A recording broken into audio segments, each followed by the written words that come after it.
Welcome to Cooking for Kidney Health, where we teach you how to make delicious kidney-friendly recipes in your very own kitchen. On this episode, Renal Dietitian Cassy Erbeck walks us through some quick and easy kidney-friendly snacks available in your local grocery store. My name's Cassie. I'm a dietitian at Riley Hospital for Children. I work in the nephrology department following kids with CKD diagnosis, doing dialysis, and then also post-kidney transplant. So I kind of see all sides of the kidney spectrum. But even before I was a dietitian with Riley, I had a connection to kidney disease. My dad, during my childhood, was diagnosed with kidney disease and then was on dialysis and had a kidney transplant through a family member. So I definitely remember the challenges, especially related to diet and how that impacted our family. I remember we met with a dietitian as a family to try to figure out, what we could eat. And that was one of the things that influenced me to be a dietitian and then specifically work in renal. So I'm really excited to be talking to you today about how to stock your kidney pantry and kidney fridge. And then also, some snack options that you can get over the counter just at your local Kroger so that you don't have to do as much food preparation. There's definitely still snack options that are available to you, so I wanted to highlight those today. So I wanted to share my screen quickly and start with this fantastic resource from UC Davis Health. Has a really great renal grocery shopping list. So I really like to refer families and patients to this list, especially early in their diagnosis, as they're trying to figure out what they can eat and what their grocery shopping trips will look like. When I'm planning my grocery shopping trips, I usually like to focus on the main macronutrient categories. So our main macronutrient categories of food groups are going to be our starch and grain products and our protein products, and then our produce products. So in the starch and grain category, most of those are going to be options for kidney patients. There's not many restrictions in that category. So our rice products and our breads and our bagels, all of those are very healthy. And there's actually new research that's coming out that the whole grain products may be appropriate for kidney patients. Previously, many people were warned away from the whole grain products because of the phosphorus or potassium content, but we're finding that in those plant-based products, the potassium does not absorb into our body and the phosphorus doesn't absorb into our body the same way it does in meat products, which is pretty cool. So I love the whole grain alternatives to tortillas and pastas and breads, especially because of the fiber content, especially if you're battling like a diabetes diagnosis and a kidney diagnosis. The fiber content might be something that you're acutely aware of. So I love those options. And our goal would really be to have one kind of carbohydrate product at each of our meals and snacks. So when we're planning our breakfast menu, we may do something like oatmeal in the morning is very popular, or cream of wheat, or we could do breakfast cereals. With the breakfast cereals, most of those are great options too. The only thing that I would think about with those is the sugar content. There's many high sugar breakfast cereal options. And I always like to look at the nutrition label and find one that has 8 grams of sugar or less per serving. And it's also really important to look at the serving size with the breakfast cereal specifically, just because, it can be easy to get heavy-handed on the pour. And usually those servings are about half a cup to a cup, somewhere in there. So most of those are really great options for, breakfast, lunch, dinner, all of those. And then our next category would be the protein products. So we have lots of protein options that are healthy for kidney patients. And I always like to vary between plant-based and animal-based protein products. So for animal-based proteins, we have, all of our meats. So chicken and turkey and beef, fish, all of those are complete proteins, meaning they have all the amino acids, making them a high-quality protein for our body to use. And then on our plant-based categories, things like beans and tofu are great. Those are slightly higher in potassium and phosphorus, things like that. But we're finding, again, that those plant-based products just don't absorb the same way as the animal-based products do. And also we find that the canned bean products, so if you were to get like chickpeas in a can or black beans in a can, like a can of unsalted beans, those would be a better lower potassium option than like dried beans. So a great way to include that into your diet. And I always like to get a few different types of protein to make it interesting throughout the week. So if you could find, 3 starches and then 3 proteins that you're really excited about, and then you can kind of mix and match as you want. If you're someone that doesn't really like to cook too much, or wants those quick options, the canned tuna packets or the canned like tuna in a can, those are great options. Eggs are a very fast and easy option. And then again, those beans in a can, those are always very convenient, which is great. And those even, I'm going to highlight in a little bit, some packaged or like frozen, like chicken nugget type products that are great for renal patients, can make meal prep pretty quick. For fruits and vegetables, our main concern in that category is just the potassium content. And most of our fruits and vegetables are very kidney friendly with a low potassium content. Our high potassium fruits and vegetables would be things like, bananas and potatoes, tomatoes, melons. And I even wanted to pull up.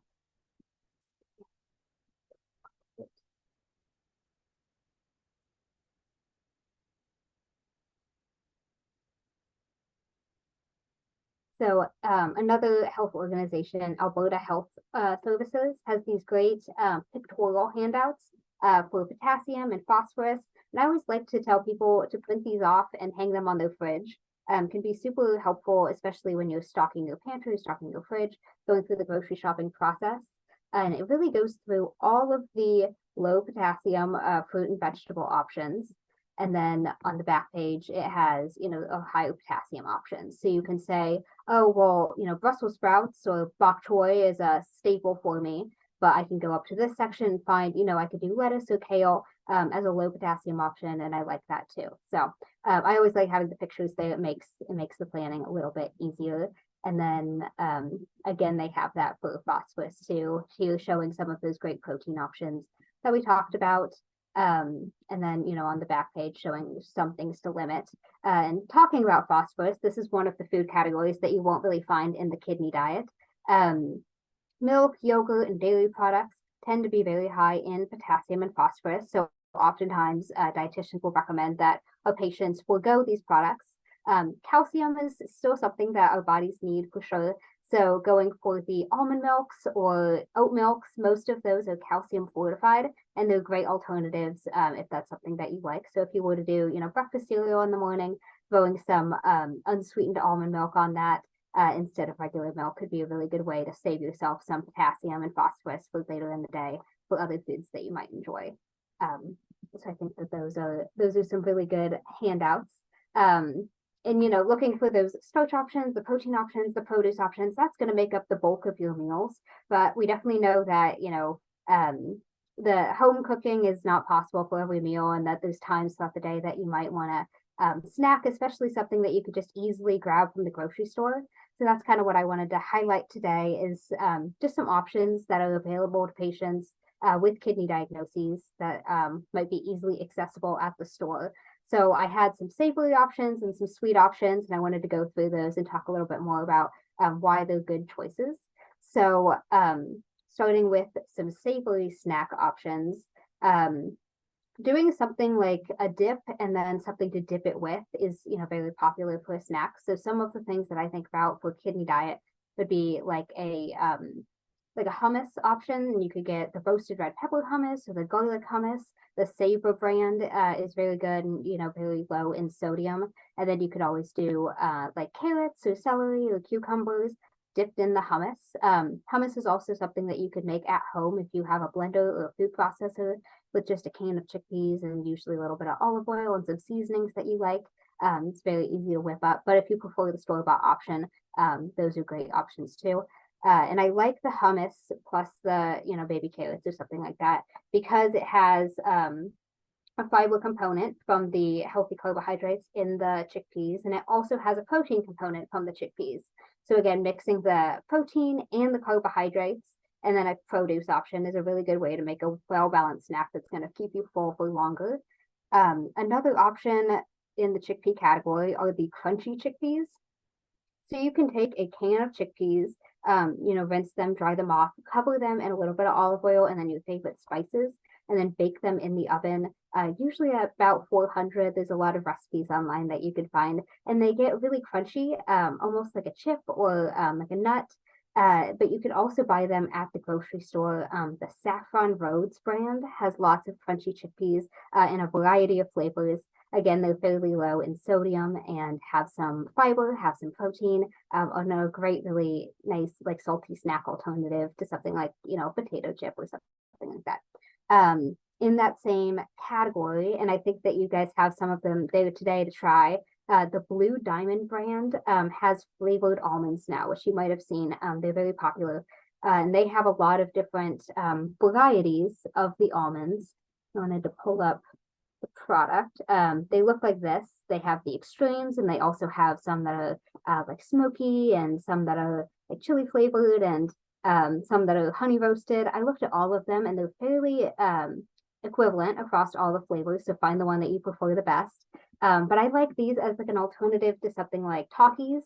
So if you go down to the nutrition section, you can see that for one serving, you're going to get 130 milligrams of sodium, which is really not too bad if you're thinking about something like a 2,000 milligram sodium limit for the whole day. Definitely very reasonable. And then you're also getting some fiber, 3 grams of fiber per serving, and then 6 grams of protein. Again, looking for some protein, some fiber, and then low sodium in our snack options is great. And then another thing that I love about almonds is you can see that it has a really significant amount of fat. Most of that fat coming from the polyunsaturated and monounsaturated fats, which are really helpful for our brain, giving us some of those omega-3s, which is amazing. And then if you compare that to something like the Takis, you can see that they have 270 milligrams of sodium, and then what is it? And then not as much protein, and then our fat coming more from that saturated fat variety. And they're definitely not a one-to-one switch, right? When you are craving something like Flaming Hot Cheetos or Takis, it's hard to reach for almonds instead, but hopefully that will be like another like spicy kind of snack food that you could think about or reach for. So I really like those. In the chip and dip category, another option that I really like is no salt added tortilla chips. And then you can also get the tomatillo salsa, or sometimes that's called salsa verde. So sometimes dietitians will recommend against like regular salsa, just because tomatoes are very high in potassium, so it could be difficult to enjoy like regular salsa on a kidney diet. Also tend to be pretty high in sodium, but I found that the tomatillo salsa is very low in sodium, and then also the products or ingredients used to make that type of salsa are very low in potassium. And then if you combine that with a no salt added tortilla chip, it's a fantastic kidney friendly snack. We're not getting as much protein in that snack option, but if we combined it with something like, a hard-boiled egg, or, some tuna on the side, something with a little bit of protein, that could be a really well-rounded snack. Another option that I wanted to highlight are the chicken nuggets that I found that are fairly kidney friendly. So they're the Purdue lightly breaded chicken breast chunks. And if you look on the nutrition label, you see, it might be a little bit hard to see, but it has 400 milligrams of sodium in each 3-ounce serving, which is still pretty significant, but compared to other products, this is much lower. And then I also find in the ingredient section, when we go down here, we don't see anything that has phosphate in it. So in many frozen products, especially frozen meat products, we see phosphate additives like disodium phosphate or phosphoric acid. And those phosphate additives really absorb well into our body. So if your phosphate levels are something that your teams talk to you about, this might be something that you want to consider when you're choosing your snack options, finding something that doesn't have a PHOS, phos additive in it. And there's a lot of different additives out there, but you'll always see that PHOS somewhere in them. So if you see that, you know that it's going to have a good amount of phosphorus in it. And it is tricky, especially with phosphorus, to manage, just because you won't find it on the nutrition label. Your products won't tell you how much phosphorus they have in them. So you kind of have to be a detective and know which foods tend to be high in phosphorus, and you have to read those ingredient labels for those phos additives. So this is the best product that I found in the chicken nugget frozen product department. That could be really easy. And then you could also dip it in something like honey mustard. The mustard products, again, tend to be pretty low in sodium compared to like our ketchups or mayonnaise.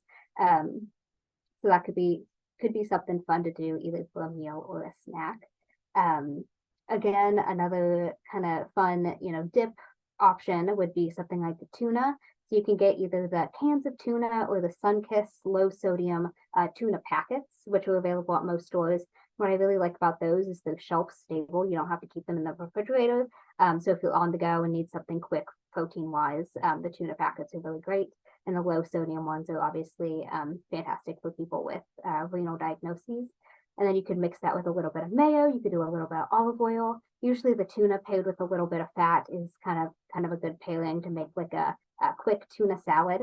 And then you could do something like some sort of vegetable. You could do, cucumber slices or celery slices, or you could do those nut thin crackers, are also very low in sodium, and they're rice based. So that's very helpful as well.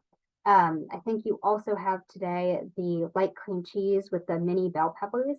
I think that's a really fun snack. You could either eat the whole mini bell pepper and just dip it in, or sometimes I like to cut them in half and then fill the inside of the bell pepper with a little bit of cream cheese.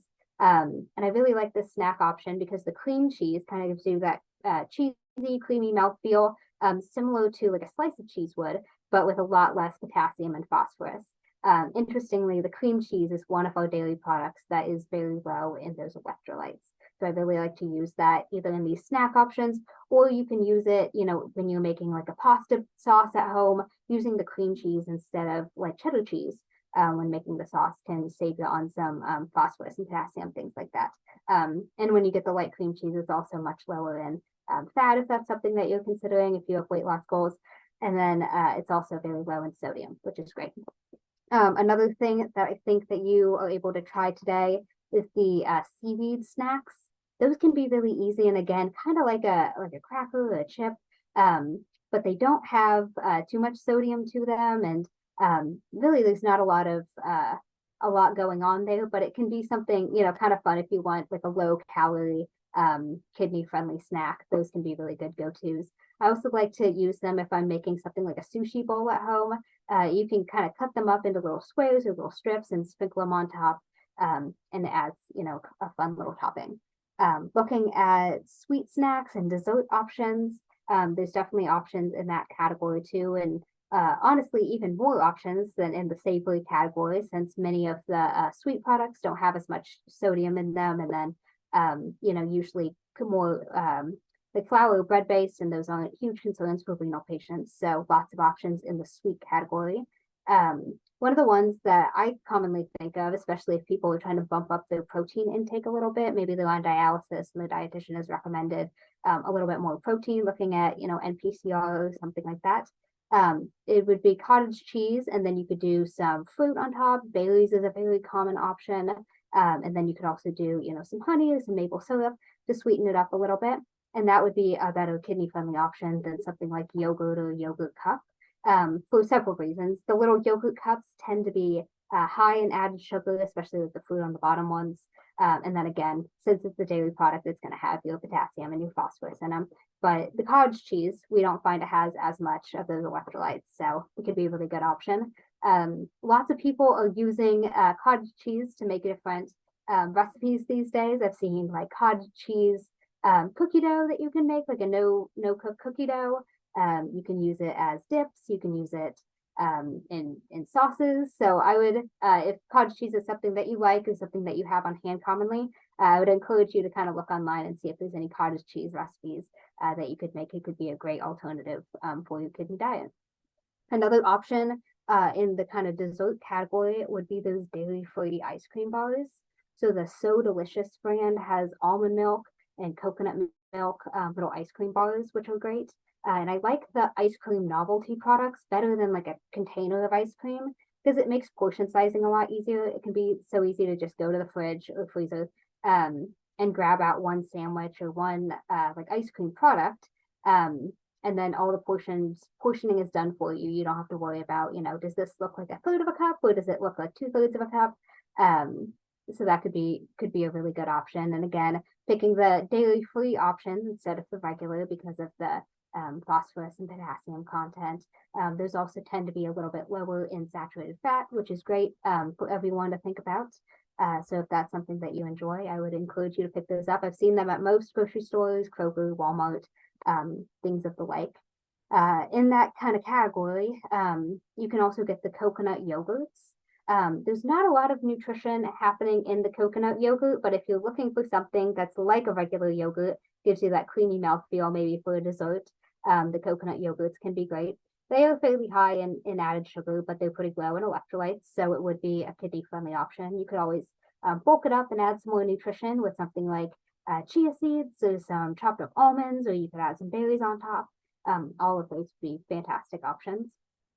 Kind of going into the on-the-go bar and snack category, I really like the RX and the Barbell protein bars. Both of those are really great options. I like the RX bar specifically for people who might not have as tight of potassium restrictions, maybe patients that are post-kidney transplant. Since they do have some nuts in them, the potassium content's a little bit higher, but all of the ingredients are whole food based. And they have some more fiber and more protein, especially if you find that, sugar alcohol or sugar substitutes upset your stomach. The RX bars could be a really good option. They're available at most grocery stores, and I've even seen them at gas stations. Could be something to just grab on the go. And the protein in them comes from the nuts and also from egg whites, which is great. Eggs are a fantastic option for people with kidney diagnoses, so I really like that they are an egg-based protein bar. The Barbell or the Think Thin protein bars are lower in sugar, so if you're someone that's thinking about sugar management or has been told to limit their sugar intake, those could be really good options. Just because they have a really good amount of protein and not as much sodium, phosphorus, potassium, things like that. I also like, the fig bars or the Belvita kind of cookie crackers. Those are mainly carbohydrate based, but again, they're low in our electrolytes, and they do have some fiber to them. Those can be really easy to just grab on the go, and a lot lower in sugar than something like a cookie that you might grab. So those can be great. Popcorn is another one that I wanted to highlight. Of all the snacks on the list, popcorn is probably my favorite, just because it's so easy, so accessible, and really great for people with kidney diagnoses compared to like a potato chip or even like a cracker. So popcorn is really just what it says. It's popped corn. So the base of it is corn. It's a whole grain. So it's going to have a really good amount of fiber, complex carbohydrates. And then you could take that and, flavor it whichever way you prefer. You can do, sweet variety, or you could also do like a saltier variety. I usually like those Mrs. Dash seasonings that are sodium free. You can also find at Trader Joe's has lots of low sodium spice mixes that you can find that might be fun to add to popcorn. So you can flavor it whichever way. And I also, if you're looking for something easy on the go, the Boom Chicka Pop or Skinny Pop popcorn varieties are fantastic and really easy to just kind of grab and go. I also like the apple chips from the Bayer brand. They're just shaved apple. That's the only ingredient. And then they dehydrate them or bake them. It makes them really crispy. So it could be a really fun sweet snack on the go. Apples are very high in fiber and they don't have that much potassium to them. So that could be a really fun snack for you. In the fruit department, I also like the Outshine popsicles, which again are just fruit based, made into popsicles, and all of them are very low in potassium and could be something like a ice cream alternative or even like an afternoon pick me up. Those are really fun.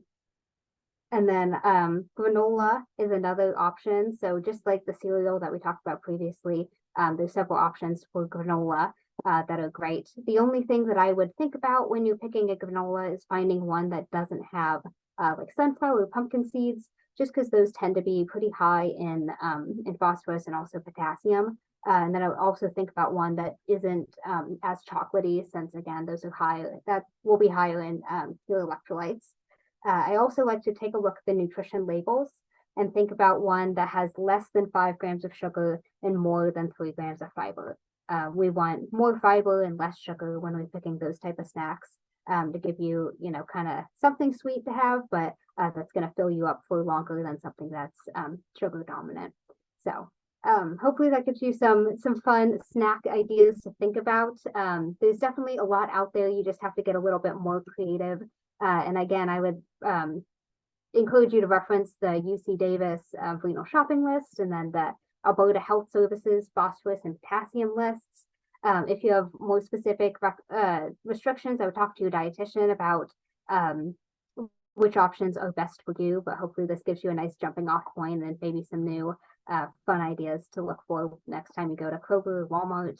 And I'm glad that you're able to try some of these to kind of see if it's something that you might like before you get them for yourself. But I'd be happy to answer any questions about meal planning or stocking your pantry or fridge, or snack options if anybody has any. Thanks very much, Cassie. A lot of great information there. We did have one question before the class started. It was, when you're using salt, iodized versus sea salt versus the pink Himalayan, which would be the better option for a kidney patient if you have to use salt? Yeah, so that's a really good question. All of them are fairly equivalent. I usually go for the iodized salt, just because it does give you an amount of iodine. And while we don't want to get our nutrition from our salt, it is an option that is there. And iodine is sometimes kind of tricky to get in other foods. So I like the iodized salt variety, but all of them are pretty equivalent in terms of, health for your kidney. And talking about, low sodium seasonings, it can be sometimes tricky to find, but again, the Mrs. Dash brand is the one that I can find the most consistently if you're looking for something to flavor your food.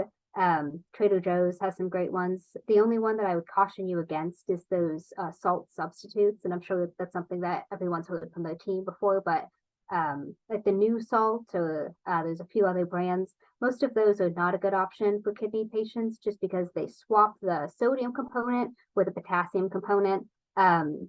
So it ends up being a challenge even with the swap. I had a question about fruit juices. I know some have a lot more sugar than others, but some fruit juices are better, or should you avoid all of them? If you could hear him, Cassie, the question was with fruit juices. Since the sugar content can be quite high on those, which brands would you recommend to drink, and which ones to run away from? Yeah, sure. That's a really good question. So if you're going to do fruit juice, I would look for one that's 100% fruit juice. There's some that will say, fruit beverage or fruit drink, and that wouldn't be 100% fruit juice. It would have, some added sugar to it. So I would definitely look for one that's 100% fruit juice. Apple juice is a really good variety, potassium wise. But if carbohydrate component is something that you're thinking about, talk to your healthcare team about those specific recommendations for carbohydrates at each meal. And then oftentimes I recommend combining something that's high carbohydrate that doesn't have a lot of fiber or protein that slows down that ingestion with something that has more bulk to it, right? So that could look like drinking your cup of fruit juice or your 4 ounces of fruit juice, and then also doing something like, peanut butter on toast on the side, or you could do some nuts on the side or hard-boiled egg or something. Looking at protein and then also fiber as the main components that will slow down the carbohydrate absorption and not give you as much of a blood sugar spike. But most fruit juices are totally fine. Obviously, the high potassium fruits and vegetables are going to produce high potassium fruit juice. So that's something to keep in mind. But when you're looking at fruit juice at the store, I would look for the 100% fruit juice and then those low potassium varieties. And then going back to the potassium handout, the ones from this section would all be good to go. So we see apple juice and a grape juice. And then when we go down to the bottom, we see, things like orange juice or tomato juice would be high on potassium. Ask you about apple cider vinegar. Like, there's a lot of people that say take a little bit of that every day. That healthy or not. What is your opinion on the apple cider vinegar craze? Is that something people should avoid if they are trying to be more conscious of their kidney health, or is that safe for kidney patients? Yeah, I would definitely check with your healthcare team before starting anything like apple cider vinegar supplementation. As far as the research goes on it, I haven't seen anything that would be significant enough to recommend doing that. I think it's more of a more of a health craze than something that's super research based. But if it's something that you're really interested in, definitely check with your healthcare team to assure that they are okay with you getting that started, especially for kidney patients where we have more concerns. And I would say that, if you wanted to cook with apple cider vinegar or other vinegar products, that would be totally fine. It's just when you're wanting to do additional supplementation or just taking it plain that I would check with your healthcare team before getting that started. But by and large, it's not something that I recommend for patients.